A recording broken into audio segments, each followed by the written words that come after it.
To my mind, I am a victim. Or Jesus Christ.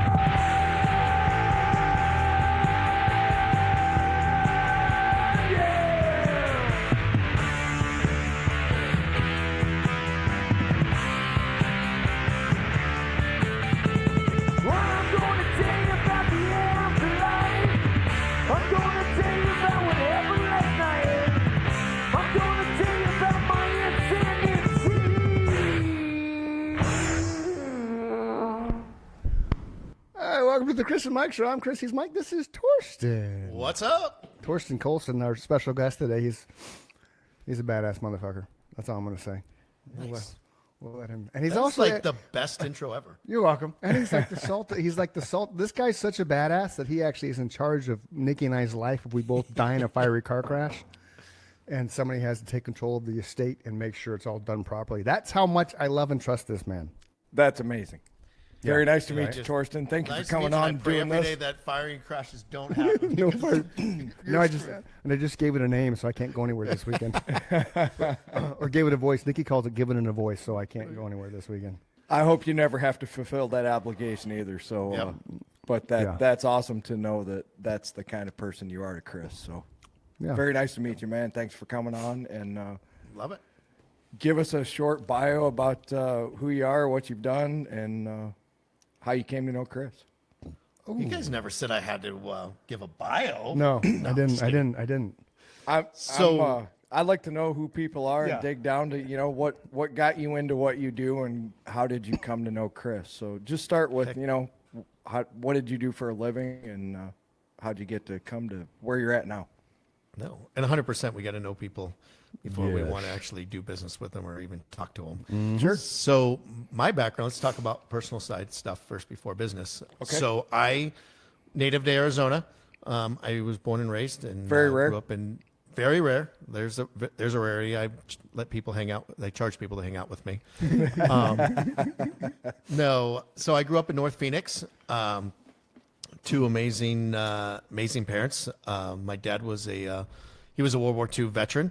My dad passed a few years ago, and he passed at 101. So has it been a few years ago already? Yeah, it's been almost 2 years. No shit. Yeah. Wow. So I've got good genes, and that's why Chris was like, "Hey, this guy's going to outlive me, so probably better be good for me in charge of my estate." No, so I have a sister, and growing up, my dad was the soccer coach, so I played soccer, baseball, went into high school and wrestled. After high school, I went back and I coached wrestling for a while, and I had a really good plan, and my plan was to go to college, and then follow my dad's footsteps and become an officer in the Army, and so I would always go with my dad to different military events. He was part of Retired Officer Association. He was part of all these. Most of them, he was the leader of them. And we were at one of the Retired Officer Association events, and this guy came up to me who was very crusty. He was just tough, and he was just a badass. And so he looked at me and he said, "Boy," I said, "Yeah." He's like, "What are you going to do with your life?" I'm like, "This is my plan." And I just laid it out. I'm like, "I want to become a police officer. I'm going to go to college." And I think I was my first semester of college at that point. And I'm like, "I'm going to become an officer in the Army." He looked me dead in the eye. He goes, "No, you're not." And I'm like, "Wait, do you know who my dad is?" He's like, "He's the colonel that's running this deal over here." He goes, "Nope, not in my Army. I'm not letting you in." He's like, "Here's what you're going to do." He's like, "You're going to go and become an enlisted person in my military police unit." I'm like, "No, I'm not." He goes, "Yes, you are." I was like, "Okay." He's like, "Here's my number. On Monday morning, you're going to call me, and I'm going to get you set up, and you're going to send you off to basic training." So afterwards, I'm like, "Dad, who was that guy?" He was like, "Well, he was a sergeant major of the Army." And I go, "This is what he told me." And thinking my dad was going to be like, "No, son, you're going to stick with college, and you're not going to go down that path." And sure enough, my dad goes, "That's a great idea." He's like, "You'll make a way better officer if you start off as an enlisted." So I picked up the phone on Monday morning and I called the sergeant major. I'm like, "Hey, my dad told me to call you." And I listened to my dad, and I guess now I'm going to listen to you. And he goes, okay, here, you need to call Sergeant Hoozy Doozy and tell him that you're going to get into the military police unit and whatever. So I call the sergeant, and so I tell him, I'm like, hey, Sergeant Major, whatever, told me to call you, and I'm going to get into your military police unit. And he goes, no, you're not. I'm like, fuck, a lot of people say no. I'm like, I was saying no too. So I'm like, yeah, Sergeant Major said. He goes, I don't care. He's like, you can come be a cook or you can be something. I'm like, nope, I'm done. I'm like, I'm just go back to my plan. And the Sergeant Major told me, he was like, if you have any problems, you call me back. So I called the Sergeant Major back, and I talked to Sergeant whatever, and he told me no. He said, what? And he just starts losing his shit. He goes, give me a minute. I'll call you back. And he slams the phone down. Well, never got a call back from him, but I got a call back from the other sergeant. He's like, I don't know who you are, but all of a sudden we've got plenty of space for you. And next thing I knew, I was off to basic training, left February 14th, 1997. And went through and enlisted, became an enlisted soldier in the military police unit, and got enough college credits and went over what they call as the green to gold. So I went through the officer candidate school, and I became an officer. I went back to that military police unit and started off to have a pretty good career with them. And they were getting ready to deploy to Iraq, and I didn't have a school, and so I was going to the school. I was getting ready to go to school. The school wasn't going to end in time, so I didn't get to deploy with them. So then I went into a finance unit. I went over with them. I was getting ready to deploy with them. A major came and said, I'm taking your spot. And I was like, this really sucks. I'm like, why? He's like, I need to get promoted. I'm like, dude, I need to get promoted. He goes, I don't care. I'm like, I'm done with this. I always had a dream to be up in a special forces officer. So I went to, and I got into the 19 Special Forces unit out of Utah, and ended my 13-year career with them. I got out of the Army because I had two kids. I have two amazing kids, and they needed a dad, and they didn't need a guy that was jumping out of airplanes and blowing shit up. As much as I wanted to do it, they needed to do it. They needed their dad. So super lucky. So I have two kids. I have Thomas just turned 18 the other day. Holy smokes. Is crazy. Congratulations. Yes. Crazy. And Caroline 16, and they're awesome kids. They picked up my work ethics. So work life. I was a Phoenix police officer for a handful of years. I left in 2000 because I started a supplement store. So then from there I went supplement store, mortgage business, real estate. Stuck with real estate for the last 20 plus years, fixing and flipping houses. Yeah, I've actually used him quite a few times on houses that I had that were not MLS viable. Yep. So he was able to come in and give them a really good fair market value and still be able to make some money on his back end, and make the people that he bought from very happy to be able to go to option number 2. I think we've done 3 of those. Yeah. That's awesome. 3 or 4. Yeah. And one of the things that Chris and I have a horrible problem with, and I actually have a note right here, I'll send Chris a picture of it later, is don't go too far down the rabbit holes. But I could use you right now to finish out the rest of the studio I'm sitting in. Let's go. He's in Pontiac, Illinois. I don't care. I'll figure it out. There's no challenge that I can't handle. I might send you some pictures or something with some ideas that I got, or maybe you got some ideas for me, I should say, better yet. But anyway, yeah. First off, thank you for your service. Thank your father for your service. That's amazing that he lived to be 101. To anybody that makes it past 100, you just think about what they saw. So, that's awesome that you followed in his footsteps and not only served the country, but at the highest level as a Ranger. That's amazing. Well, and how many airplanes did you jump out of, Torsten? Yeah, that. Holy crap. Too many to count. Well, you got a rough idea, though. I think I've got about 12, 15 jumps in Okay, let me ask you a quick question because it just popped into my head. Are you nervous every time jumping out, or are you exhilarated and excited? What is the feeling right before, like, let's say a minute and 45 seconds before it's going to happen up to when it happens? What are you feeling? So you ready for a good story? Absolutely, we're ready for a good story. This is a good. This is. I'm a good getting one. comfortable. So yeah, all right, sit back and you gotta listen to this one. Awesome. So in airborne school, so every feeling that you just talked about absolutely happens. So when you're up in the air, they give these warnings when you're getting closer, and it's you have to stand up. You do safety checks. It's like 30 seconds out. Go da da da da da. So I was an officer, so I'm in the back of the line. There's about 13 other guys in front of me. So yeah, I'm standing up and I'm looking at all these back. That's when the nervous part comes in.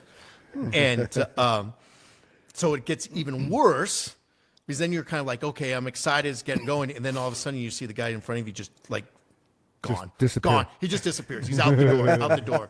So now I'm the last one to go out. And I go out. Now it's excitement. And what they teach you in airborne school is you count to 4. And if you get to 4 and your chute hadn't opened, then it's time to pull your reserve. So basically, if you get to 4, you're fucked. So you have to open up your reserve. So it's like 1,000 what? And your chute opens because it's attached to the plane. So the chute opens up, and now the excitement comes in, and I just start hooting and hollering. Fuck yes, this is fucking, I'm screaming, I'm yelling, I'm like, I'm alive, and I'm having, this is awesome. And so as I'm floating down to the ground, I see the 2 airborne sergeants running towards me. I'm like, oh, that's kind of weird. So I hit the ground, and when in the Army parachute, it's not this nice little soft landing. It's you slam super hard into the ground. Oh, so wow. I slam into the ground, and these airborne sergeants are running over, and the one is just screaming, losing his shit. And I'm like, what's up? He's like, we heard every single word you said. He's like, when you're in the air, the voice travels. We can hear everything. He's like, if you sneeze, we hear it. And not only were you yelling, you were using profanity and everything. And he's like, and we have dignities in the stands. I go, I know, that's my dad. I'm like, yeah, the full bird colonel in there, that's my dad. He's like, oh. And then the other airborne sergeant was like, I learned those words from him. He was like, calm down, calm down. He's like, these SF guys are freaking crazy. You can't tell them what to do. Just ask them. And he's like, will you next time not yell? I'm like, yeah, I won't yell. It's cool. Fine. So, yes, you get every emotion goes through your head. So it's you're scared shitless, then you're excited, and then it's pain because you get just slammed into the ground. That's awesome. That was a great story. I've heard that before, too. And it's funny every time he tells it. Yeah. So I know you can't go into detail, but how many times did you have to deploy into danger, and what was that like? So never had to. So that's awesome. That was probably the biggest reason that it was a sign that I needed to get out. I constantly was being stepped over from deployments. Okay. So the first deployment, luckily enough, all my guys came back, but they came back tore up. And then there's a handful of other reasons. Like the major came down. There was another deployment where another officer needed it more than I did for financial reasons. And I was getting ready to deploy. I was actually going to deploy to Hawaii for a year. Shucks, that would have been like easy. Bummer. Because the Joint Special Forces headquarters are out of Hawaii. So that's like a kind of a cush job. But then I was going to do a bunch of other cool stuff. I was going to be gone for 3 years. And I'm like looking at my kids. Thomas was 2 and Caroline was 6 months. I'm like, they need a dad. And if I was gone for that 3 years, I don't know what kind of kids I would have today. That's true. Because that's those early years, Chris. He does. Here's a story about his kids. During Christmas when they're growing up, you'd pick one present and keep, and right? So if they had 2 choices, they could have a normal Christmas or a normal birthday, and they could just get whatever surprise gifts, or they were able to pick one gift they would go out and buy it. Right. And then everything else you would go. Then what we would do is we would go back in the day when Toys R Us was open. I think we needed like a petition to bring back Toys R Us. Right. It was the best store ever. It was the best store ever. Amen. So we would go, and back in the day we could spend $200. Each of them would got $200 budget, and we would get a shopping cart, sometimes 2 shopping carts of toys. And then we would take those toys and we would donate them to the Phoenix Children's Hospital. So the kids and I would load up the back of the truck, put all these toys in there, drive down. And it just made an impact for the kids of not to to be greedy, and they got what they wanted. And if they did good for others, they could get what they wanted. And still today, Thomas or Caroline, if we're in the grocery store and I'm buying groceries, which is a necessity, they'll still say thank you. Like, thanks, Dad. I'm like, well, I had to do it, but still, I gotta feed you. My bad. But they're just super grateful for it. And now, how old were your kids when you started that? Thomas, I think, was in the first grade, and so he wanted an iPod Touch. Okay. That was the deal. He wanted an iPod, and I said okay. And it was his birthday, and his birthday's right before Christmas. Like little man's birthday is December 31st. Yeah. So you know exactly. So it's kind of hard too because they get so much. Yep. And half the time they get stuff they don't even want. Right. So in order for him to get the iPod, you went to Toys R Us, spent $200 on toys. Yep. Took those to the Phoenix Children's Hospital. In return, he got his iPod. Yep. That's I love that.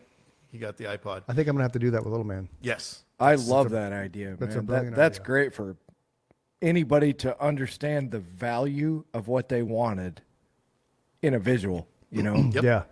Yeah. And the funny thing is the barber asked Thomas he was like, hey, and that's how I knew he wanted an iPod. He was like, oh, are you going to get trucks for Christmas? Like, what do you want for Christmas? What are you telling Santa? He goes, I want an iPod or iPod Touch.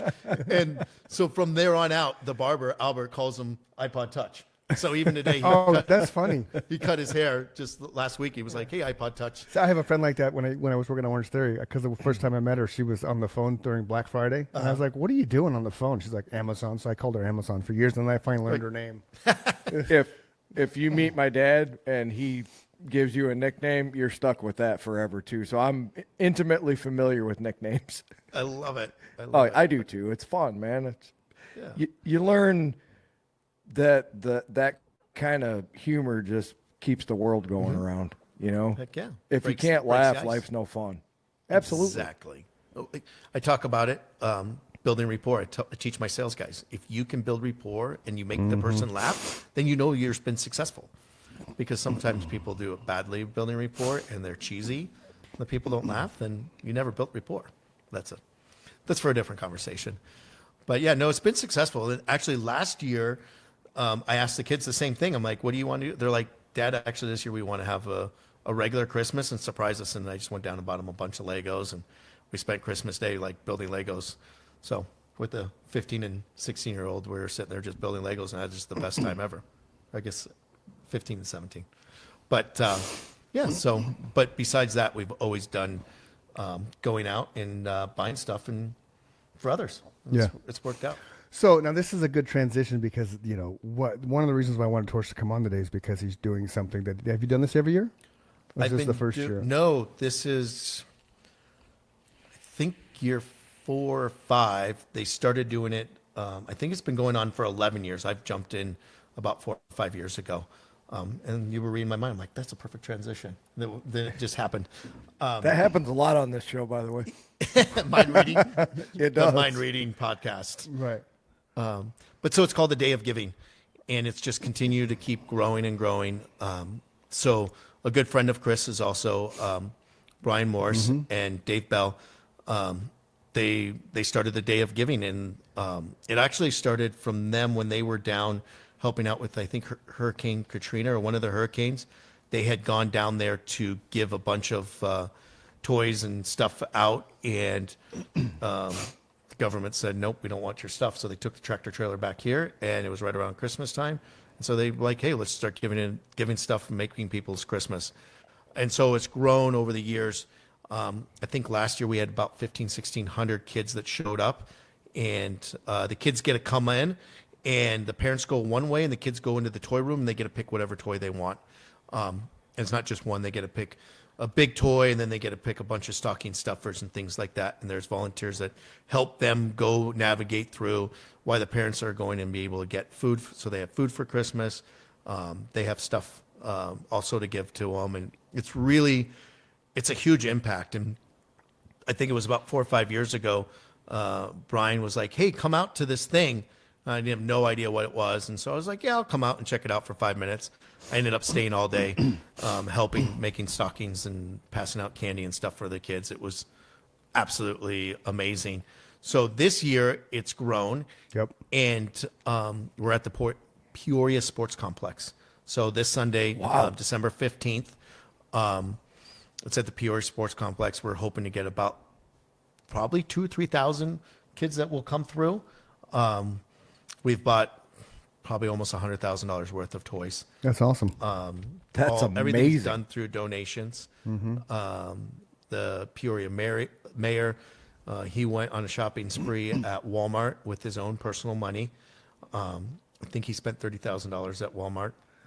Okay, so what the hell salary does a mayor make, and how can he rip off 30 grand in toys?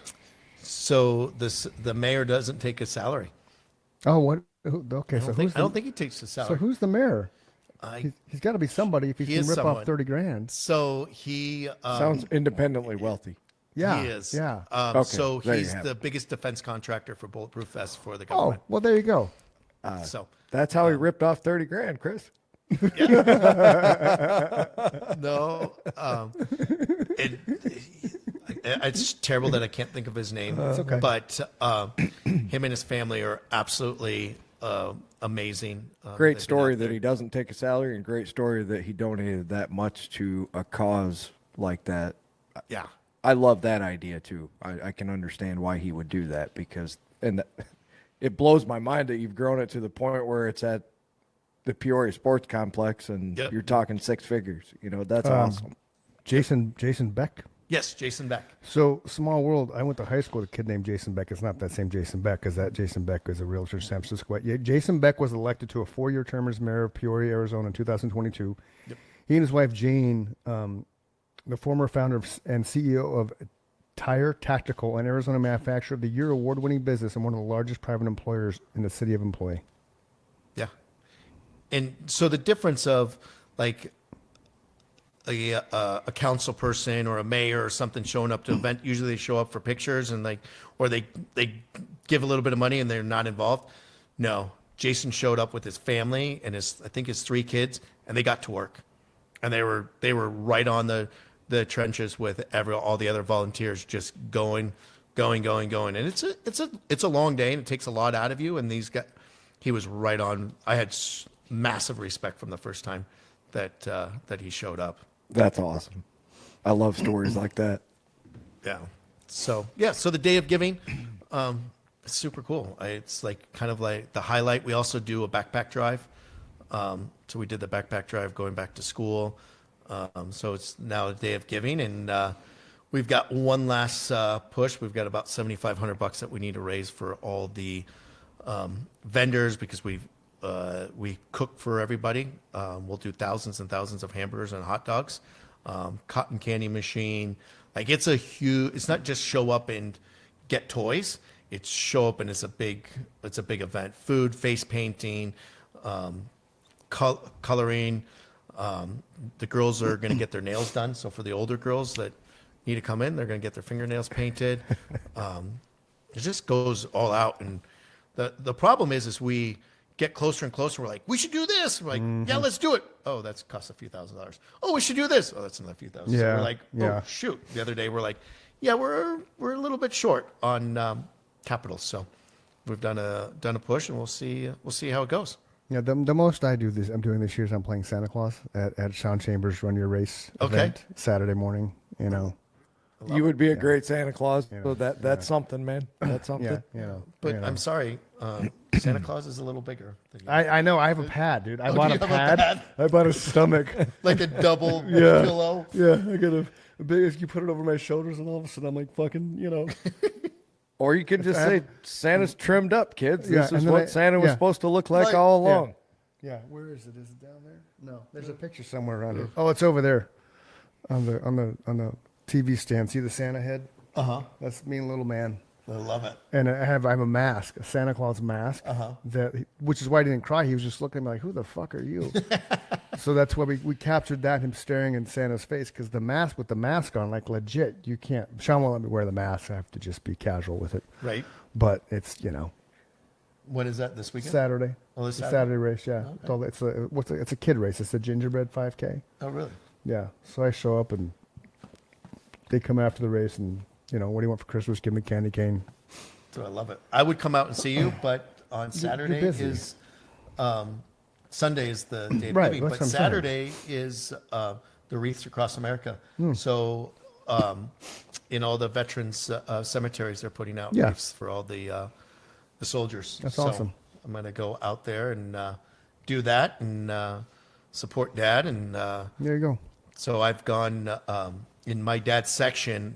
Everyone in that section has flags. So when I pull up, I can look and there's a whole sea of flags in Dad's section. So it's cool to see.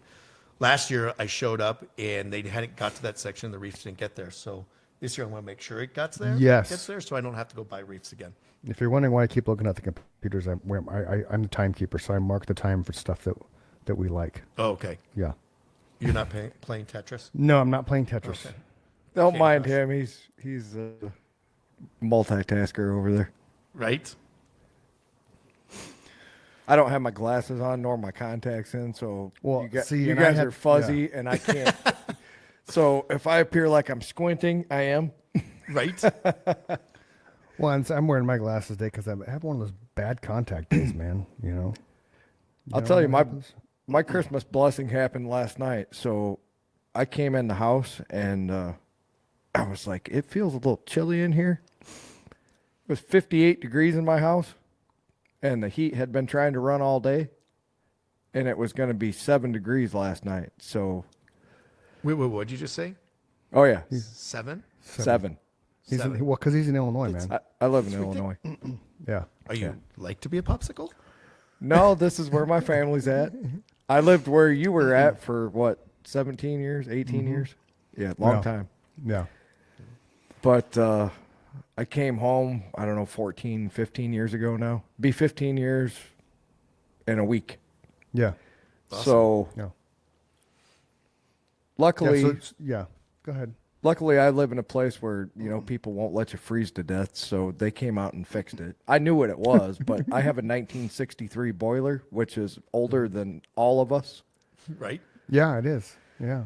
So I don't know how to work on stuff like that, and I don't know how to work on much anyway. So if my family's listening, I got to make sure that I'm honest. I'm not the most handy person in the world. My brother is like you. He could, build a house from the ground up. So Right?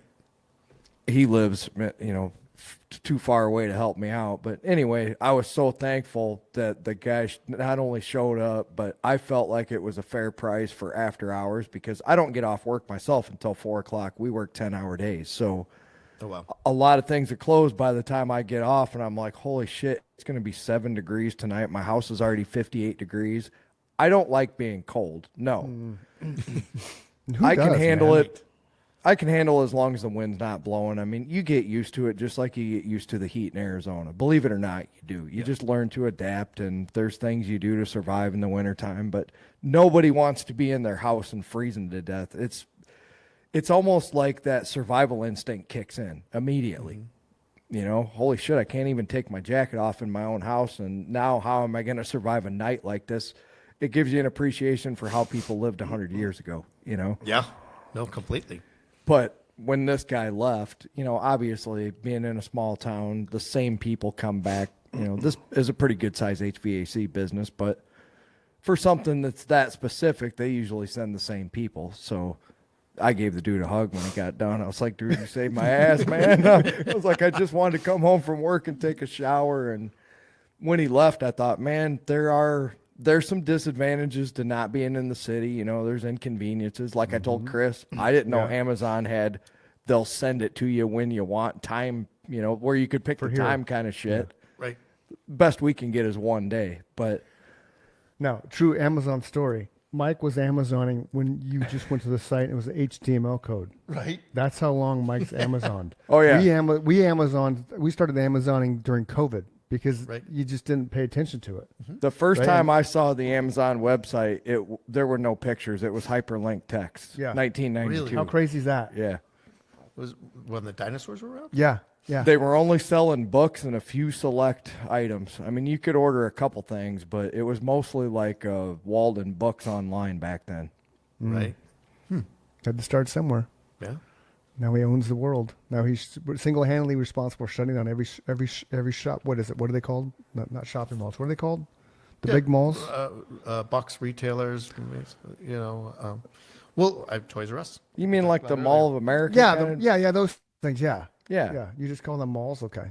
Yeah, we just call Shopping them malls. Okay. Oh, I was Shopping thinking malls. strip malls were shopping malls. Okay, strip malls. Yeah. Yeah.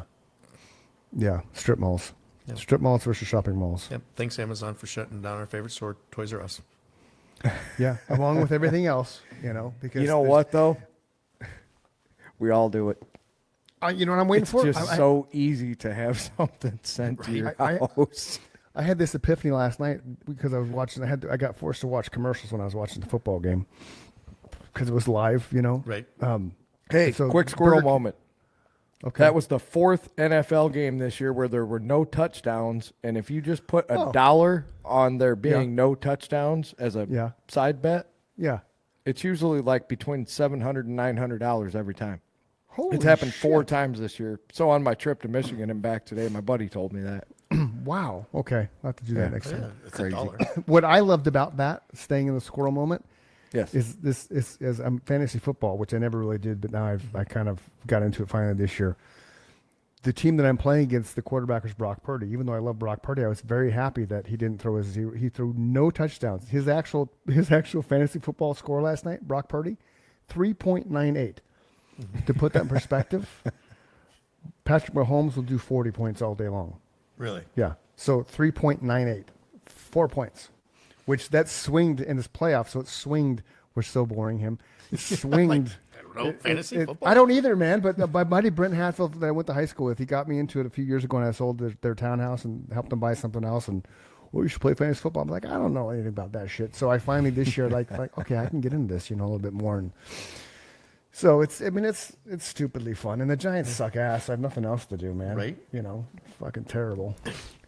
Uh-oh. They are terrible. I think we struck a nerve. No, the Giants irritating. fucking suck, man. It's Oh, we've been they're over gonna- it on the show. Trust me. Yeah. They're gonna draft. This is they're in nothing line- new to me. They're in line to draft Deion Sanders' kid, and they're just talking about how New York will just embrace him because New York is the media capital of the world. Right. So I think if they do that, it's going to be either it's feast or famine for him because he's Deion Sanders. You know Deion Sanders. Yeah. Is. He's Oh, Deion yeah. Sanders' kid. Right.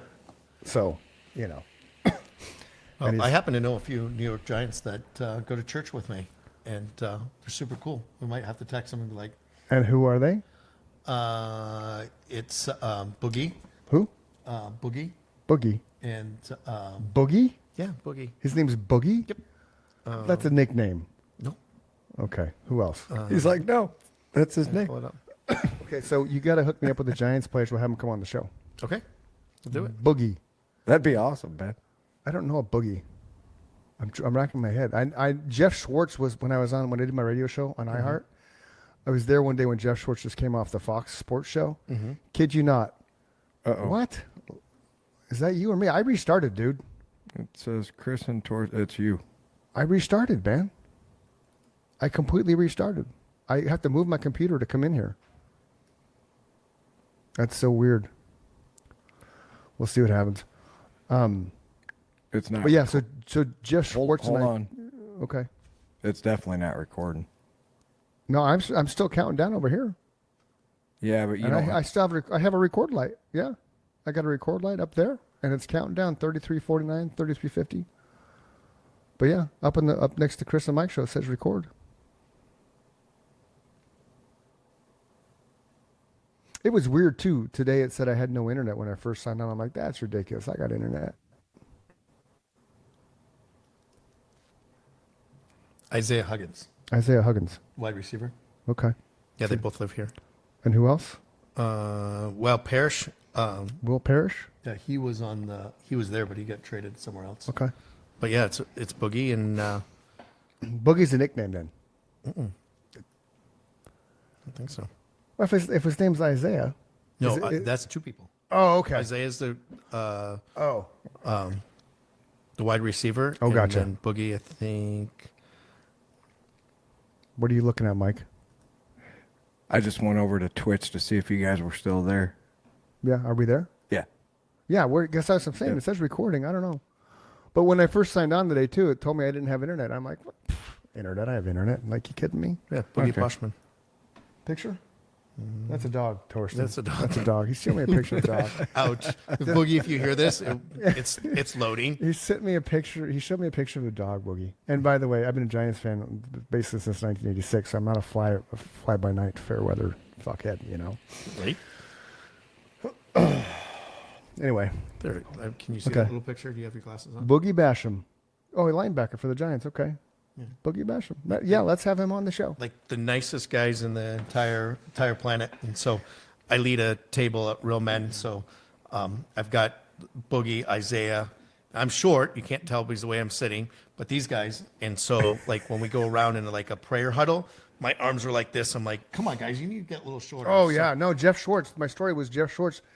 I'm standing up, and he might as well have been sitting down, and he put his elbow on my head. Right? They're big. They're fucking They're huge, just man. big Oh, yeah. dudes. And- Huge. Yeah. So they all sat with me. Because kinda I like- didn't know anything about football. Yeah, and I met Tom Chambers. Yep. Sons. I met Tom Chambers one day. There's a place called Brothers Taylor, in Phoenix, and I was getting a custom suit made, and Tom Chambers walked in while I was in the dressing room. I came out, and Tom was sitting on the table like this high, like right, and his legs touched the ground, and this table was probably like 4 feet off the ground, and he was sitting on it. And when I walked up next to him, I still only came to his chest. Wow. I was like, That's crazy. Like, and I'm like, you're Tom Chambers. He's like, yeah, who are you? I'm Chris. I'm a real estate guy. He just kind of looked at me. I was like, no, I am really. That's, you know. I think you probably should have been like, do you want my autograph? I should have been. Yeah. You don't know me, Tom? Like, how can you not know me, man? Like, I am Chris. I'm the real estate guy. Like 100%. Next time you see a celebrity, you gonna need do to that. ask them, do you want my autograph? I'm going to do that. That's an awesome approach, man. Totally take them off guard, and they'll be like, what? That's No, do you- fantastic. not my autograph? No. Do you want my autograph? Yeah, I'm that's- Chris Dunham. That's a great idea. Icebreaker. That is I a like great it. idea. I do like that. See, he's full of all kinds of cool shit. I think we're going to go out and find some celebrities somewhere. I Yeah, don't know something where. like that. Where do they hang out? Yeah, that's awesome, man. I got to mark that. That's a good one, too. That's a funny one, Torsten. Torsten made a funny. I made it funny. It is crazy. We've talked about that on the show, man. When you meet some of these professional athletes, they almost look like cartoon characters. You know, it's like they just don't look human. No, because Like on people TV they're should all not they're be all, that big. right. Because on TV you're looking at them and they're all in your head. They're 6 feet tall, Right. you know. And then you see Drew Right. Brees, who is 6 feet tall, standing next to a lineman, and it's like, oh shit. Okay, so that guy's 7'5" and he's 6. Yep. That's the difference, and it's And they're- mind-boggling. And Yeah, they're wide and just solid. yeah. But the coolest thing about Isaiah and Boogie, they're the coolest human beings in the entire planet. Like they're just super, super humble. You want to know why? Why is that? I'm going to tell you why. Mike and I delved into this last week. You have a 0.02% chance of making the NFL. Yep. Out of 1.2 million high schoolers, 0.23% make the NFL. Shit. Of that, Yep. it Hold gets on. even smaller. It gets even smaller for those that are going to be starting Yep. and actually making the team itself. It's insane. What's wrong there, squinty-eyed Mike? Are you sure yours says record? It says record, man. Yeah. I can see Okay. it. It says record. I don't have glasses Okay. on. It's timing. It's counting up. We're almost at 39 minutes, and we're recording. Little red All dot. right. Dot. When I went to where it says, I just freaked out. When I went to where it says people, I got a record next to mine, and you do not have one next to yours. See my hand? No. Yep. How many fingers am I holding up, Mike? Yeah. How many Well, fingers is Torsten holding up, Mike? It's He's like, It's he's just not. weird. Yes, I am. usually he has a little red record dot on mine too, but Yeah. No, Okay. I'm recording, man. all right. It's recording. Yeah. So you remember? I don't know if you probably never met Terrence, my buddy Terrence, who taught. He coached with me when Jake was little. Uh-huh. Did you ever meet Terrence? Okay. So he made the NFL. He only ever got on special teams. Right. So we're going to have him on. But I think that's why they're so humble. Yep. For the most Yes. part, there's still some Oh, yeah. assholes, but that's why I think for the most part they're so humble, because they realize that it's such a small window Right. to get there, just to get there, and then you have to bust your ass to actually make the team. Yep. Which is why Netflix is doing a story on Brock Purdy, because Brock Purdy was Mr. Irrelevant, and next year he's going to get paid. Yep. Because he's the starting quarterback for the San Francisco 49ers, and he didn't throw a single touchdown pass last night. Thank you Brock. very much. Jake knew him. Jake played against him. Wow. Yeah, same high school era, same Bashan and Perry. And so like the thing too, it was interesting to talk to them about is they're businessmen. Oh, yeah, Like, absolutely. It's a business, and they don't know if they're getting the next contract. Sure. They don't know if they're playing the next game, and where what they do is how they get paid. Right, and see what Terrence, I learned from Terrence, what blew my mind. You don't get your first paycheck till you play your first game. Right. So from the last game you play, the entire off season to the very first game, and not preseason, like regular season game, you don't get paid to that regular season game. Right. And that's it. Like you have that whole space in between where you don't make shit. You have to budget your money, and you have to try to carry a lifestyle with these other guys. Right. And that's the funny thing that Terrence has a story that he told me that they were flying. He was on the Steelers and they were flying either to or from a game back to Pittsburgh, and a bunch of the players were kind of huddled in the middle of the plane. So he walked up there and kind of looked over at them, and they're playing some kind of dice game, something. So Terrence thought he's big man. He threw down $100, and the boss kind of looks at him like, "Motherfucker, what are you doing?" like take your money off the table, because they were like $3,000-4,000 betting. Right. Like game paychecks, right? And Terrence is this little low-level special teams guy that doesn't make shit, and he thought he was gonna, and they're just like, yeah, fuck off. Right. And Terrence is like kind of like you said, specimen of a human, like probably 6'5", 6'6", something like that, and just solid top to bottom, just because you have to be, and he still is. Like he used to train me. We used to work out together. But yeah, just his stories will be funny on some. Well, that was one of the arguments for the NIL money in college, was that they were making billions of dollars off the backs of these athletes. That's basically how these Right. colleges survive. A lot of people don't know that, but Oh yeah. sports is what brings the revenue in to keep the college going. So here they are giving them maybe at best a $200,000 education, and they're risking injury for the rest of their life, which even if it's 2% or less than 2%, 0.02, yeah, so it's less than 1% by a landslide, Yep. are going to the NFL. Those guys are still risking a life-changing injury for an education versus Absolutely.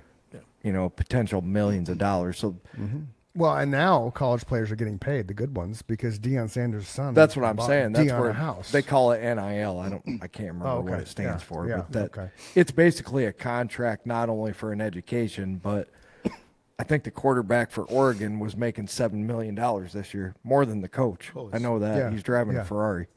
Yeah. Wow. Did you? Well, you don't follow football, but Bill Belichick is going to University of North Carolina. I just saw that last night. He must have had no interest in coaching in the NFL. I'm so disappointed. I wanted him to Well- come back to the Giants. Belichick started the Giants as special teams coordinator. Okay. That's where he got to start in the NFL, which he won 2 rings with Bill Parcells. Right. And then he moved to the Browns and didn't do shit, and then moved to the Patriots, and the rest is history. So I was hopeful they would fire the Giants head coach. Belichick would come in and finish his career where he started, Right. rebuild the legacy of the Giants, and ride off into the sunset with another 5 or 6 rings. But instead, he's going to fucking college football. Maybe there's more. You know that was his choice. Oh, He absolutely. it was He his could money. have coached anywhere Absolutely. he wanted, but Absolutely. I don't know if it's I don't know if it's necessarily more money, because I mean the dude's probably got more money than God, because you just he's it's Bill Belichick.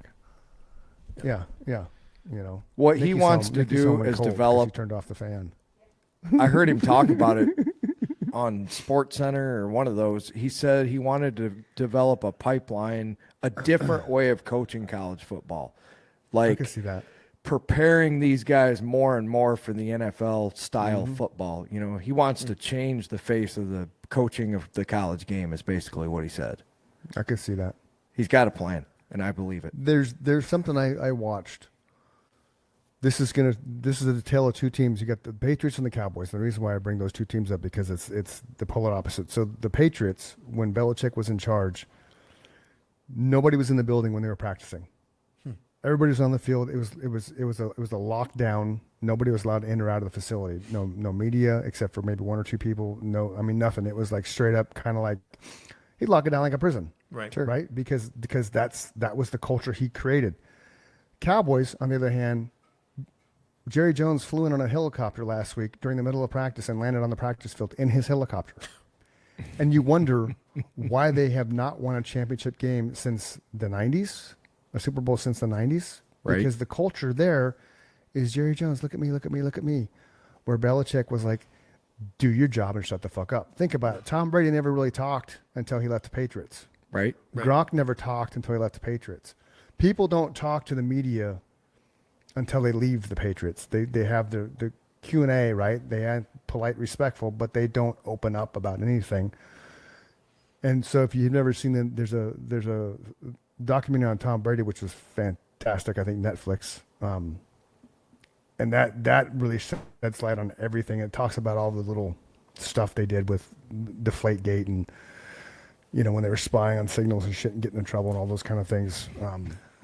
Getting a competitive edge. Yeah, well, Belichick came across as a total ass on that show, but then you watch him on the Manning cast. He's like this normal, everyday guy that just is a brilliant football mind. Manning cast as Eli and Peyton have a show on Monday Night Football, ESPN2, where you don't have to listen to Joe Buck and Troy Aikman. Okay. The Manning brothers talk, and they dissect the game. Right. And then they have guests on. The first half is Belichick with them. Okay. And then in the second half, they have different hosts come on, different people come on. But it's a really cool way to watch football because Peyton and Eli have just these just amazing football brains. Right. So then they'll tell you what's going on. And why did they call that? Why didn't they? It's funny. You can see their competitive nature and shit. Eli totally busts Peyton's chops. It's just like we're talking right now. Right. Really? That's right. cool. But as brothers, and Peyton's the little brother. I mean, Eli's the little brother, so he gives Peyton shit the whole time. Okay. They had their dad come on. And then, like the dad's like, my favorite. I'm your favorite dad, right? Shit like that. And, Archie's like, go to bed, Eli. You're grounded. Just really, it's amazing. What impresses me about listening to Belichick on there, though, is you can tell that he left it all on the field. You don't get praise for losing. No. Right. You get praise for winning. So the reason that we're talking about him to begin with is because he's a proven winner, you know? And he's right. You can't brag about something that you've never done. So you have to understand the game. Just like, I wanted to be a professional musician. So you got to understand every aspect of what that takes, not just knowing how to play. That's right. That's duh. You got to know your craft to start with, but you also have to know the ins and outs. Mm-hmm. Why? So to circle back around, that's what the Sergeant Major was saying. You're going to learn as an enlisted guy from what it takes to sit on the ground. Yeah. And then what it takes to be enlisted. That's the only way you can lead people. Yeah. You've got to know what it's like. And I had 10 times more respect, barely any respect, but I thought I had respect. But I had more respect from my guys than the other guys that never had done it, that just came right out of college. Yeah. So yeah, that's so true. You have to be a part of it to know you have to screw up. Yeah, you have to fail. Mm-hmm. You have to fail to succeed. That's just, that's like Michael Jordan. Everybody talks about the legacy, the GOAT. Nobody talks about his missed shots.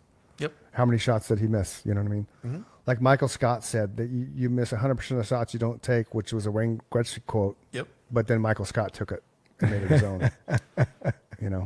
That's a Michael Scott moment.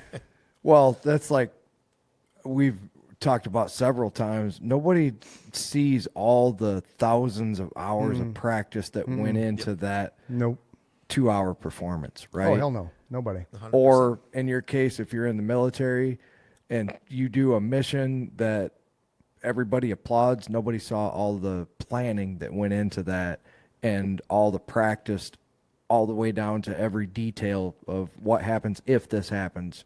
Not only what are we going to do, what are we going to do if this or that happens ad nauseum, right? Like you look at every angle, nobody sees that. No. Nope.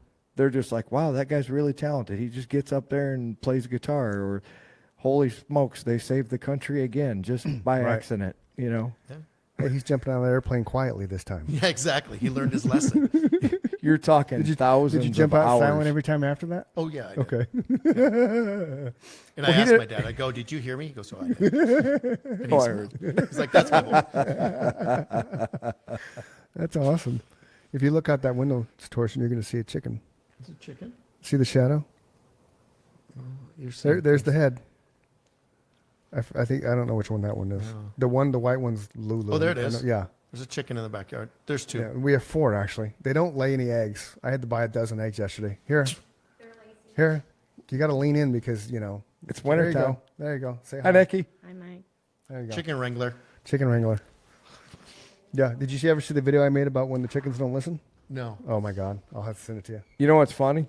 Huh. This is how the world has changed. I'm sitting in the middle of farmland, and I couldn't show you chickens out my window, and you guys are sitting in the city, and you're talking about Well, looking at the popsicle chickens out the Kind window. of, I'm kind of sort of in the city. I'm in a rural part of the city. I know which you are. Well, I know, but you're if surrounded just by turning in, millions of people. right? But if you're just turning into the show, you don't know that I live on an acre in a horse property community. So we're allowed to have 4 chickens. So we have 4 chickens. Actually, we're not allowed to have 4 chickens. We're allowed to have 4 horses. We're breaking the rules with 4 chickens. Really? Yeah, I we thought can. it was. No, on our acre, in our subdivision, because of the rules and restrictions, not HOA, but the rules and restrictions that they have, you can only have 4 horses on an acre. Anything above that, you're breaking the rules. Interesting. So in Prescott, we have a cabin up in Prescott. For every acre, you're allowed to have 2 head of animals. Oh, okay. So you can, if you have 1 acre, you get 2 horses. Right. You have 4 acres. And one of our neighbors bought 10 acres so that he could have. Right on. How long you had a house in Prescott? Family's had it since for 40 plus years. Oh, okay. I didn't realize it was a family thing. Yeah. Right on. Dad's. Right on. Yeah. My dad that was his real estate investing days. He went and saw this house, and my grandparents were like, "Hey, you should buy it." And he's like, "I'm not interested in buying a house." Yeah. He's like, "Give the guy an offer," and he gave him like a half price offer. The guy said, "Yeah, I'll take it." Right on. Dad went, "Oh shit, now I gotta go figure out how to pay for it." And we've had it there 40 plus years. That's awesome. I think I saw a picture of that not too long ago. I think you were up there. Or Yeah, I was something. just up there. It's nice to get away and Yeah. get in the cold. I think it was like 22 degrees the day after Thanksgiving, so I was feeling you, Mike. Yeah. And the funny thing is, talking about heat, I had made the fire way too hot, and I got it in the house up to like 80 plus degrees. Oh God. So I opened up the upstairs bedroom, and then I went to sleep. Yeah. And it got cold real fast. And I woke up. I was having dreams of being in a freezer. Oh, and I shit. woke up, and I was actually the window was open. Listen, funny. man, there's weird fuckers here that will sleep with the heat blasting and the windows open. Yeah. I don't get Is that you? Well, no. Oh, See- okay. see, we don't. I thought you were cracking on yourself there, Mike. We No. haven't turned on the heat yet, but we always have. Like legit, when Nikki came home, she turned off the ceiling fan because she's cold, but I'm not cold, which is why we have 2 comforters.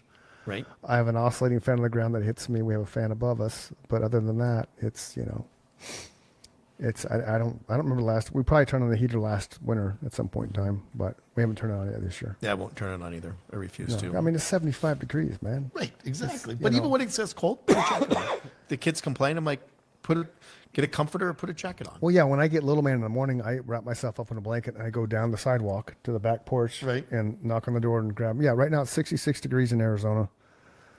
Here's the next week, 70, 70, 72, 74, 79 on Wednesday. And then the low's 39. Figure that out. 79 and 39. 75, 75, 73.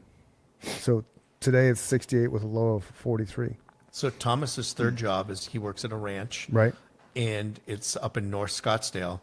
And the other night it was at 6 o'clock, it was 37 degrees when I dropped him off. Wow. And it was 47 at the house, like 3-4 miles down. It's just that elevation change. Yeah. Like when we go to Running for Brews and then when we leave there, it'll be like 7 degrees. By the time we get home here, it's like 60. Yeah. Just because once you turn the neighborhood, because we have no concrete, True. it just. It's 23. It feels like 12. It says. Oh, where you're at Yeah. right now? I think Currently. we're 66. What did it say? 66. Well, that's Sorry, not but right. not sorry. No. We got a heat wave Jealous. coming though. Tomorrow's 40 and then 46 and then 54 and then 41. And believe me, when it's been 6 degrees, 40 feels like you want to throw shorts and a t-shirt on. Yeah. Well, see, here's the thing. It's 66 degrees right now, but according to the weather app, it's 67 degrees. Yet it feels warmer than the actual temperature. So I would have said it was a lot warmer out right now than it is, because I was out there earlier. I do miss Arizona this time of year. Trust me. You'd be an idiot. Yeah, we welcome snowbirds. we do. Oh yeah. Chris sells lots of properties of snowbirds. Yeah. Just Yeah. saying. Yeah. Okay. The chickens are coming on the porch. I have to go. Well, Nikki's going to take care of that. Chicken wrangling. Chickens aren't allowed on the porch. And again, there's a video. They see me and they just think I'm bringing treats. So Yeah, they just Nikki's the chicken whisperer. Go outside with her, Dozer. Go, Dozer. Go. That's awesome. Go, Dozer. Like, I get my leaf blower, my non-hurricane one, because I got a hurricane-powered leaf blower now. Me the too. gas one. I Yeah, love we're both, Mike and I. Nice. I have a power electric one, and I'll leaf blow them off the patio. It's, And is it they're not allowed on the patio because they ruin the concrete? but they just shit everywhere, man. Yeah. They're little dinosaurs. They're little raptors. That's what They they really look like are when they little run. dinosaurs. They're little raptors, man. Like, if I could make them run, you'd be like, holy shit. Now, do you play music for them? No. So that helps them lay eggs. Oh, Nikki, we gotta play music for them. Torsten says that helps them lay eggs. That's Spanish music is the Really? supposedly. So I Like I flamenco? I was doing a roof for someone, and I called the homeowner up. Yeah. And I'm like, hey, the other contractors I think left their radio on. Do you want me to go in your backyard and turn the radio off? Yeah. And she goes, no. I'm like, don't your neighbors get upset? It's Right. loud Spanish music. She goes, no, that's for my chickens. I go, what? She goes, oh yeah, no. That she tried like country music, rock, Yeah. and at that time, Mexican music was the best music for the chickens to lay as many eggs as possible. Music Like what helps kinda- with everything. Yeah. Like the ay. I think so. Okay. I couldn't tell. I don't know how else to Oompa say. Oompa or something. Like I don't know how else- mariachi. I don't think Flamenco? mariachi. I think it's. I don't know. I don't know how to say Mexican music. So if I just did that wrong, don't come hating on me. Right? Ay, Well- arriba. Yeah, I Speaking mean, Gonzalez. it would be Gonzalez. that would be flamenco. You hear that Okay. fast guitar like. brrr. Oh, okay. You know. Okay. So we'll have to go buy a little battery powered. That's boombox I and love put that some- kind of music. Put some Mexican music in the. Yeah, they ain't laying shit, man. You need to go have a conversation with them. Look, I had to go buy a dozen eggs yesterday. Like there's two eggs right there, Torsten. There's 2 farm fresh eggs out of 4 Wow. chickens. And in the summer, we let them free, and then this whole fucking yard. Where do they gravitate? On the other side of this window, underneath the hibiscus. And then we went forever without eggs. And I was doing yard work one day, and I noticed the fireplace out there. The grate was moved. I'm like, that's weird. So I went to move the grate back, and before I moved the grate back, my eyes caught the behind the grate, and there was like 20 eggs. Oh, They were using the fireplace to lay their eggs, maybe it's something in the fireplace. which is why when they don't listen, I'll send you the video. It goes from chicken to chicken breast. Oh,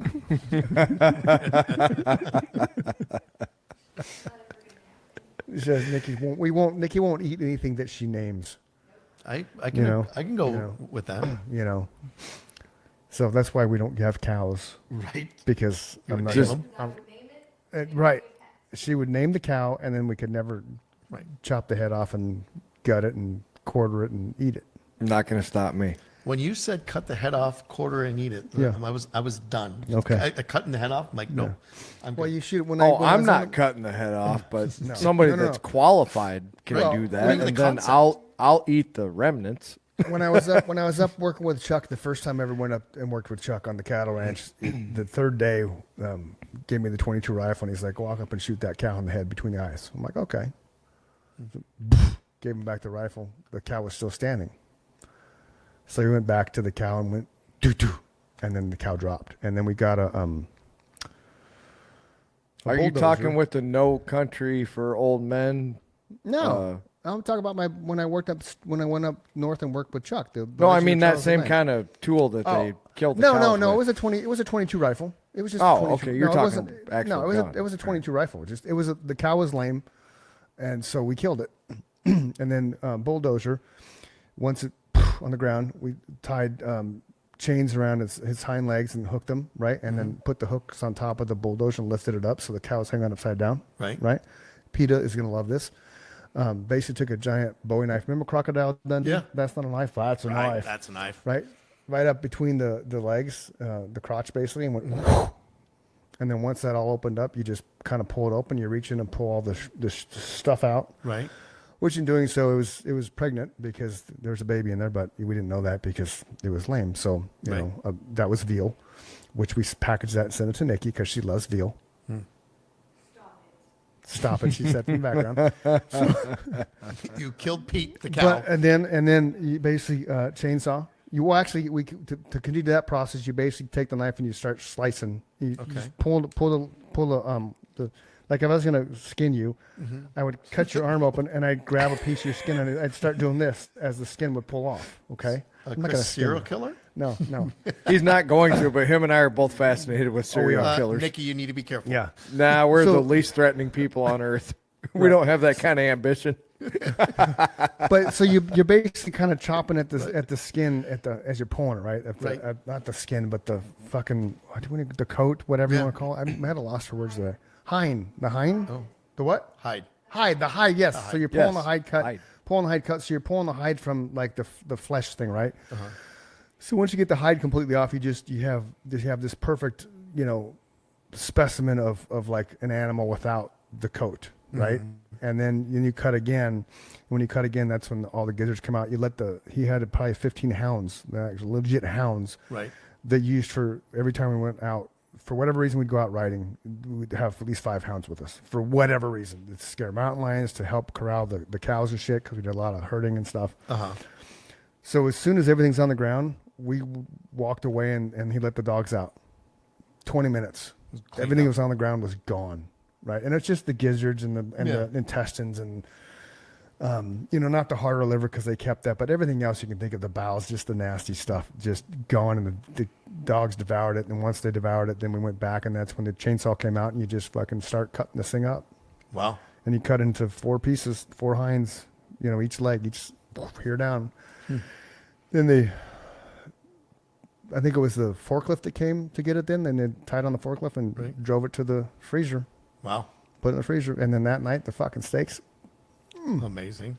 Because they were farms. It was legit. It was 600 acres of just grassland, and the only thing that we fed them was hay and salt pellets, salt blocks, and then they were inoculated. They were ear cuffed, and they got and that kind of stuff. But there was no steroids. There was nothing. It was just you're out there doing that. In the grass, eating the grass, and then that's what we ended up. So it was phenomenal.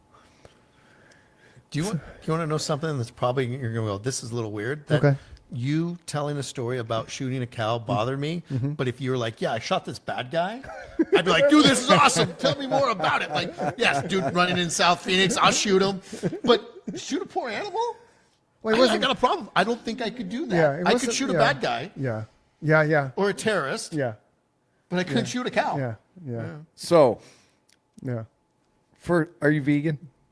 No, I love meat. No. I just don't want to hear how it died. Yeah. So that's kind of like Nikki's thing. That's one thing that I listen to a lot of podcasts. Not hunting podcasts, but people who are on podcasts that like to hunt, right?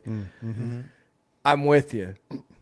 But I agree with one thing they say all the time. We are so detached from where our food comes from. Yeah. But we are only 2 days away from not having that system in place, right? Right. If shit hit the fan, the grocery stores would be emptied out, gone, everything within 48 hours. Oh, yeah. If you had to feed your family, you would become a hunter real quick, especially with your skill set that the Army taught you. We'll just humans and animals. Yeah, you can just come. We'll just go next door. We'll go next door and kill both because they're breaking the rules. They have cows and goats and chickens and shit. So we'll just go next door and take all their animals. And I literally just met you today, and I know where you're coming from now, right? In the society and the life that you live right now. But if shit hit the fan within 3 days, you would be Torsten the fucking murderer. Of animals and anything that was going to threaten your family, right? Yeah. And I would walk 3 days over here, and I would lay suppressive fire down while you go take the animals. I have no problem with putting rounds into that guy's window. Look at him. He's already thinking. Yeah. Fucking A. They wouldn't hit them. It would just be higher than Yeah, head level. yeah. No, that's fun. We should just do that just for the hell of it. Okay. Okay, just. I don't want to be the guy that has to kill him either, man. And I love steak is my favorite meal of all time. If somebody said you can only have one more meal, I'd be like, okay, steak, medium rare. So your death row. What's your final meal on death row? Your last meal before you die. And we'll use this question all around, and we'll wrap up the show. So, you're on death row for a crime you didn't commit, and because you're innocent, but you still. What is your last meal? Mike, go. Man, definitely steak for sure. Okay. With what else? Potato and roasted vegetables. Okay. Ooh. And the drink? The best bourbon money can buy. Oh, okay. Like just a shot of bourbon, or like I don't know, like a whole fucking glass. Okay. I'm gonna be dead in a matter of minutes. I'd pour a glass out and take the bottle direct. I think the next morning at midnight you die, so you eat like at 7, so you have time to enjoy it. I think, Yeah. Oh well, then that and a glass of water. Okay. Absolutely. So, all right, cool. So steak, potatoes, roasted vegetables, some shot of bourbon, and a glass of water. Yeah. That's for Mike. Okay, Torsten, we got the same question you, man. Yeah, it's your last meal. You're on death row. And you got to decide what you want to eat for the final time. So I'm on death row for shooting a cow. Okay, nice. But Daisy the cow. Daisy the cow. Because it had a name. Yeah, and it was like a mascot of something, some massive mascot for like Wisconsin. And he goes up one day, he's like, "Fuck you, cow!" Boom. And then I'm doing it. And then like all these cops saw him, so he got convicted of cow murdering. Right. They're like, Torsten, you finally killed a cow, and you did the state cow. Okay. It would be steak. Okay. T-bone. Yep. T-bone steak. Okay. And baked potato. I usually go for broccoli, but I'm about to die, so it's going you don't need to be healthy. fully loaded baked potato with salt on the outside. Okay. And a Beam and Coke. And a Beam and Coke? Yeah. Oh, yeah. Jim Beam and Coke. Oh, Jim Beam and Coke. Jim Okay. Beam and Coke. Okay. Right on. I don't know. I can't eat steak without Jim Beam and Coke. Okay. I gotcha.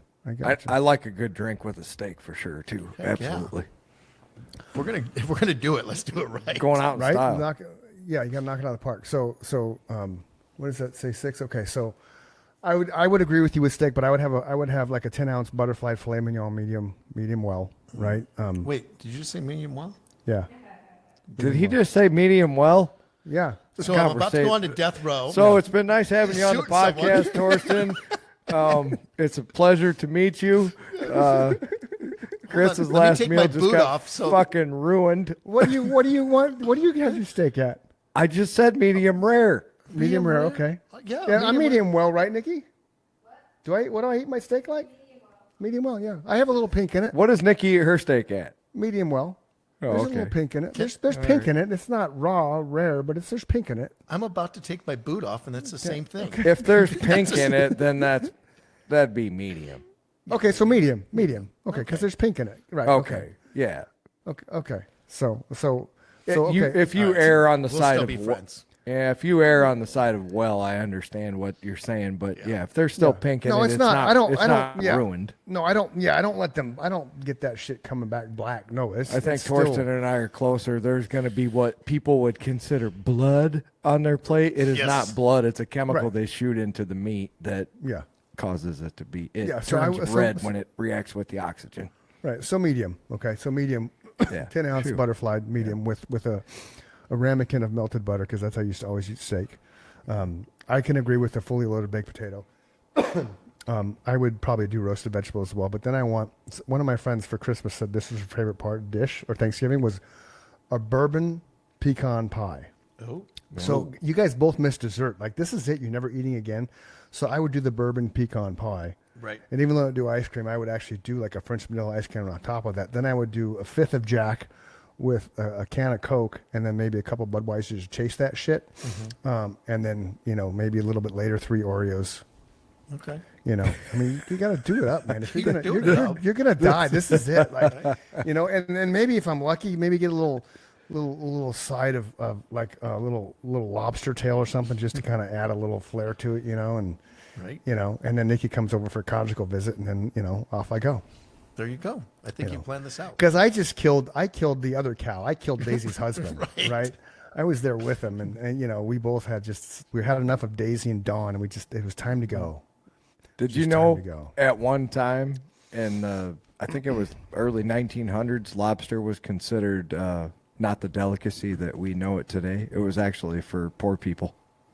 No shit. Really? Well, that's probably because there's Yeah. so much lobster. Yeah. They started introducing it in some fancy New York restaurant, and all of a sudden the high society people thought that they needed it. But before that, lobster was considered like low class, super cheap. Wow. Okay. So don't Yeah, shoot it's me, but I fascinating. think lobster's way too much work. I want to get a steak in front of me and I Yeah. want to cut it. And No, I wanna wouldn't eat shoot it. you. I don't want to break it apart and do all that. You No, saw the you don't have to picture. break lobster apart. No, that's they give you the king tip. of crab. Yeah. Did you lobster crabs? I'm not Did a you fan. see the picture? Crab we did is on a the lot of cruise work. with Nikki and the Alaskan king crab in front of her. I'll have to show you that. It's like So worth it though. It's Yeah. fucking delicious. Yeah, there's a couple pictures I have of Nikki this last year that you can just see the absolute joy in her face. Right. One is, but both in Alaska. One is we're at the dog sled. We went through the dog sled thing where they train the dogs, and she Right. got to hold the puppy. Oh. So the grin on her face is 10 times more than the grin on her face when she was sitting in front of the Alaskan king crab that was pulled out of the ocean probably the day before, and that was her dinner that night. Wow. So those like because usually I don't have my camera with me. She's but she had those two moments. I had the photograph, and just the smile on her face is just unbelievable. No. Yeah. So Alaskan the king only- crab got a break. Her only bigger smile is the day you guys got married, right? Yeah. Every day she wakes up, she's not in here, so she spends all that. She's not in here. Oh, there she is. She's over there. We were talking about you and how every day you wake up with a smile ear to ear because you're married to me. Yep. See, I was talking about the Alaskan king crab and the dog sled photo, and how that was just the happiness on the faces reflected by those two moments. And then Torsten's like, well, yeah, the other moment she was that happy when she got married, and I was like, yeah, I don't know. So there you go. I'm Chris. He's Mike. This is Torsten. We always wrap everything up saying, "Don't let the bad days win." Mike and I are both recovering addicts. You know that I'm almost 20 years sober. Mike had his own demons, so we make it a point to always wrap up that tomorrow is a better day. Somebody loves you. Don't let the bad days win. If you need something, reach out. He and I are always happy to help talk. And it's not 811. What's the 988? Is the suicide prevention? 988. Yep. 988. So Yep. 988. Make the call. Feel better, and lived another day. Somebody loves you. Somebody's gonna miss you. So I want to say something to Yes, both please. you, Mike, and Chris. Yes, please. I'm not a recovering. I've never had to be in that situation, but I got to tell you, looking it from the outside in, that's got to be the hardest thing to do. If you can recover from being an addict of anything, of drugs or alcohol, I saw it too much as a police officer. Yeah, if you can beat that, you can do anything you want in the world. Yeah. Like, that's very impressive. Like someone that's like, yeah, I won the Super Bowl. That's kind of cool. Oh yeah, I've done X, Y, Z. That's cool. Yeah. No, I've been 20 years sober. That's actually February. way more impressing Yeah. than someone that has accomplished hiking up a Mount mountain. Everest. Or, Yeah. So this is my kudos to you guys. I'm proud of you I guys. appreciate that, man, because Yeah. at your lowest point in life, you never thought you could be sitting here and having a conversation at this level, especially some of the things that I battled. And when people shit on cops, I'm like, there's bad people everywhere. There's a percentage of police officers that's bad, but there's a percentage of everyone that's bad. So don't let the 1% fuck it up for everybody, because there was actually a couple officers that could have changed my life one night. So long story short, if they had not wanted to either not deal with me or not notice that they should have taken me to jail, my life would have changed in that very instant. Yep. So Well, I and- feel and- like their decision ended up being a productive decision, but it could have been a costly one because they made the wrong one that night. Well, and the other thing that people don't realize, when a cop pulls you over, you don't know what calls he's been on that shift. Yep. He could have pulled a dead child out of a pool. He could have failed to resuscitate a husband while the entire family is standing around screaming and crying. He could have walked in on a daughter who hung herself in the closet because the mom wouldn't let her. And I go agree on a with date. what.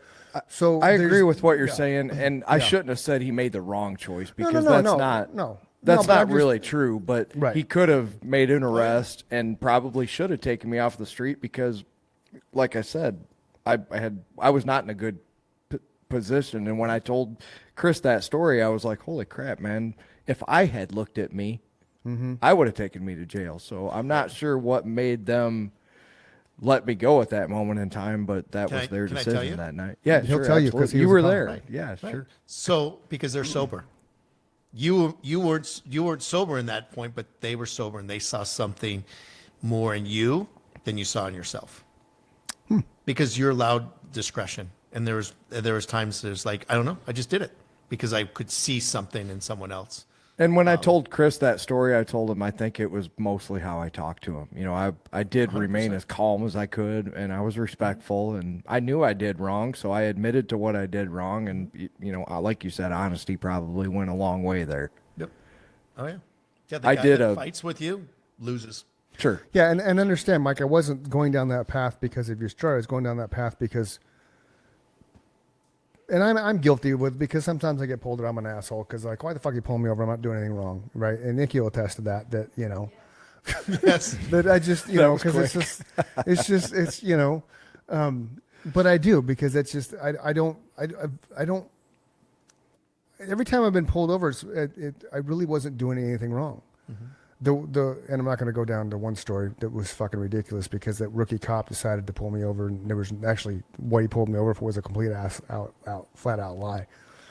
But you never know what that cop has seen that day or what that firefighter has seen that day. You know, because we're friends with the firefighter, because I'm friends with Thorsten, I'm also friends with somebody who has spent 20 years in Maricopa County Sheriff's Department, and then he does the remains. They do unsolved mysteries, with remains because he feels that every set of remains deserves to have a name attached to it. Yep. You don't know what that cop's seen that day. Agreed. So if a cop's an asshole to you, it's not necessarily because you were just speeding. It's because of this, and this. Right. You know, so that's the thing. Just be mindful of that everybody has bad days, but imagine being a first responder and seeing the things you could see in an 8-hour shift, 12-hour shift and then you got to pull some dumbass over because he's speeding. Well, and one thing that you'll, I'm sure, admit is I always treat people how they treat me, and every time I've been pulled over, I can't think of a time that I haven't, that it wasn't warranted. So I'm like, okay, you know, you got me one way or another. Right. You caught me for the time you didn't catch me. But the other thing, too, is like I could tell you back in the day, I talked myself into fights and I talked myself out of fights. Yeah. I have that ability as the police officer. And so we're hopefully as law enforcement gets better over the years is that they can understand the same thing is the guy that's speeding who becomes a real asshole to me is I have to understand where he came from. Yeah. Just as much as I just came from something shitty, Yeah. he might have come from something shitty. Sure. And you've got to listen and not go into the fight. I'm guilty of it. I wasn't good at that, but the other successful officers that were around me, they had that compassion to understand where people were coming from. And the best officer ever that had that was Jason Sheckerly. He was the one that almost died in the burning crash. Yeah, the burn guy, yeah. The only reason he's alive was because he was a good person, and he never carried it on. The next day, we would still be talking crap about someone that we got in a fight with, and Jason would be like, oh, no, we need to move on from that. Yeah. Like, he's troubled. Like, I don't care. I never got it until now as I've grown up, and like, I understand it. But he knew where people were coming from. He never held it against them. Yeah. He was just there doing a job. So it's a give or take. We have to understand where they're coming from. Yeah. And they have to understand where we're coming from. It's What not makes easy. all motorcycle cops assholes? Riding on a motorcycle. Come on. That's it. Yeah. That stereotype seems to have held true because that's the only set of tickets I ever got in my entire life was from fucking motorcycle cop. Yeah, it's just And he was an asshole. it's a different breed. Yeah. I just thought of that. That was my only negative interaction with Yeah. the police. Yeah. And I've had plenty since I was a teenager because, you know, Yeah. I got myself in some hairy situations. But Yeah. They were always cool except that fucking guy. Man, he Well, was they're no sense of alone. humor and a dick. Yeah. They're alone. They're loners, Right. and that's why they're a motorcycle cop because they don't like people. Right. And they Ponch couldn't and go John, do man, SWAT they were team, cool. or They Right. couldn't go do something Right, else. right. So my worst boss Yeah. was a motor cop. There you go. See, And we used to tell him, we used to like, don't talk to us the same way you talk to people you pull over. Like we were so brutally honest with him, and he just fought with us constantly. We would show up to work late every single day because we just didn't like him. Yeah. We got a new boss that came Wow. from the SWAT team. We would show up 20 minutes early Wow. because we had that just a different level of Yeah, respect. there you go. sure. He talked to us like he taught us, and Yeah. he showed us, and he was there for our back. Where this other boss, he He's an treated us asshole. like we were getting pulled over. I actually got a speed. I got a ticket. I got in an accident, and he ticketed me for the accident Wow. Dick. on duty. I Wow. was like, dude. He Wow. got out his ticket book and wrote me a fucking ticket. Wow. I That's crazy. I knew I was right about that one. Oh yeah, no, they're dicks. I don't know why. All right. That's a good place to end. Motorcycle cops are dicks. See you next week. Very nice to meet you, man. Thanks for coming Good on. meeting you. This was fun. Yeah. It's way better than I expected. No, thank you. You don't have to say that. No, it's truth. All right. Until next time. See you. Oh, it's over. There That you was go. recording. No, you were on there. Yeah. Okay. We're good, right? Yeah. Hold on. Does yours say 100% yet? This.